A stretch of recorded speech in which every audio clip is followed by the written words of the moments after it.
Азыркы учурда Кытай менен Россиянын мамилеси жакшы, бирок бул Америка аналашып жаткан үчүн гана ушундай сезди. Бул Кытай адистерин айтып аткан сөзү. Ачыгында эки тараптын бири-бирин көз жаздыгынан кетирбей карап, көзөмөлдөп турушат. Россия ар дайым Кытайдын күч алышынан чогулчулайт. Ал эми Кытай болсо бир убакта Россия басып алган жерлерди кайра кантип алууну ойлонууда. Убакыт келет, ошондо ал мурунку Чин империясына таандык жерлерди кайра кайтарып берүү сурушу менен Россия кайрылат. Ага чейин эле Кытай өзүнүн өтө күчтүү саясий пропагандалык кампаниясын жүргүзүп баштайт. Бул аракеттин баары Россияны кайрадан чапшуу максатын көздөп жасалат.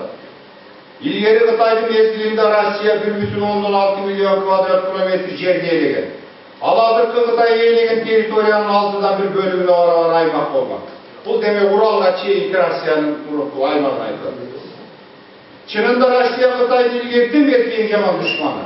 Ошондуктан учур келгенде Кытай Россияны жазалоо үчүн ар кандай шылтоолорду издеп табат.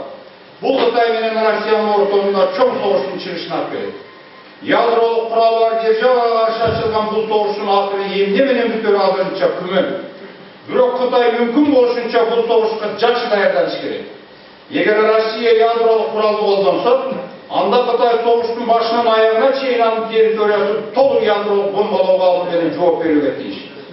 Акыры Россия Кытайды жеңе албай турганына көзү жетет да, ошондо ал бир кезде басып алган жерлердин баарын берип кутуудан башка аргасы калбай калат. Биз азыр куру сөз менен ушинтип кооз сүйлөгөн менен бирге албайт экенбиз. Биз ишке өтүшүбүз керек болуп атат. Көйгөйлөр көп, чечилбеген маселелер көп.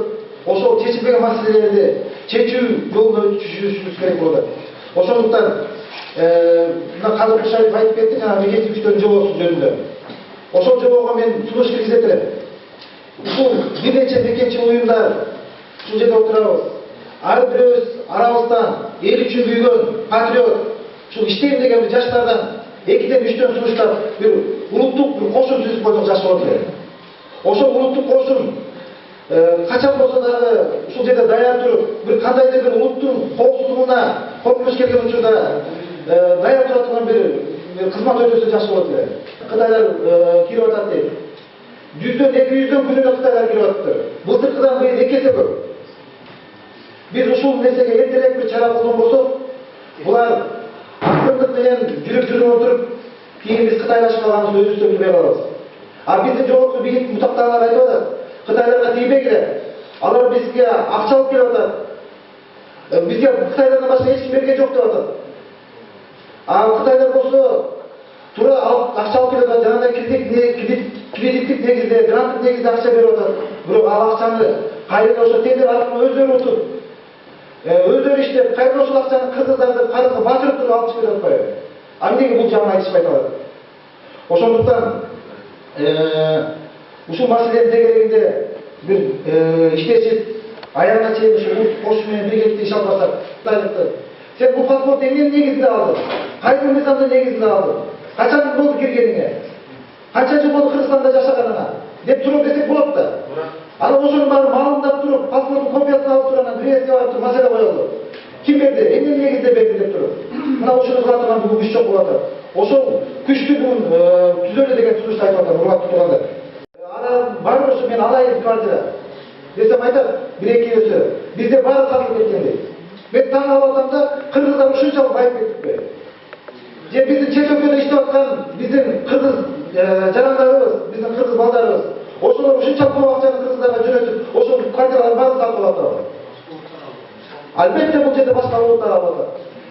А эмне себептен биз ошол ар бир үйгө барып, салмактуу үйгө барып, кимдир алып атканын кайсы улуттар улуттук ар-намысыбыз деп элеп атат.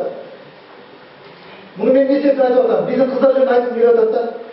Биздин кыздарыбыз бүгүн Турцияга, Кореяга жана башка чет өлкөлөргө барып, ал жактан ыплас иштер менен акча таап келип, анан келип алып бул жерде Борборустан жанагындай квартираларды, машиналарды алып, уялбаска айтып атат, мына менин жолума түш, мына ушул жол менен оңой акча табасың деп, ушундай бир үгүт иштерин жүргүзүп атат. А биз кыргыз жигиттери ушуну көзөмөлдөй албай жатабыз. Эгерде биз мекенчил болбосок өз жерибизде, улутчул болбосок өз жерибизде, Andaki ай окшоп, эл чачкан академиктер эмес, атанга таанып алса да чыктыкканга окшоп улутту уюшкан адамдар келүүсү зарыл. Биз ошондо түндүк же түштүктүн эмес, жалпы улуттун жана мамлекеттин деңгээлинде ой жүрүткөн тубаса таланттуу башчыларды арабыздан алып чыгабыз. Башка жолдун баарын сынап көрдүк. Биз кыргызча 23 жылдын ичинде 23 кылымда көрбөгөн шумдуктарды көрүп, укпаганды, укмуштарды угуп, баспаган татаал тайгак жолдорду басып өттүк. Биз бүгүн бир нерсени манас атабызга окшоп, улутту улутка күйгөн, улуттун эл азаматтарына сактап каларын жана өнүктүрөбүз түшүндүк. Урматтуу төраға, урматтуу фракция жетекчилери, урматтуу депутаттар, биз жогоруда айткан сөздөр, ал Борбор Азия аймагында бүгүн кырсыктардан өзүбүздү сактап калуу үчүн жасап жаткан акылдуу иш-аракеттер.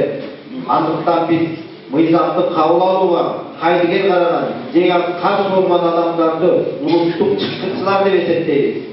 Жана кандай адамдар эртеби кечпеби эл алдында жооп берерин эскертебиз. Ошондуктан биз сиздерден дагы бир жолу элди курултай жөнүндөгү мыйзамды тез арада карап кабыл алып берүүңүздөрүнү суранабыз.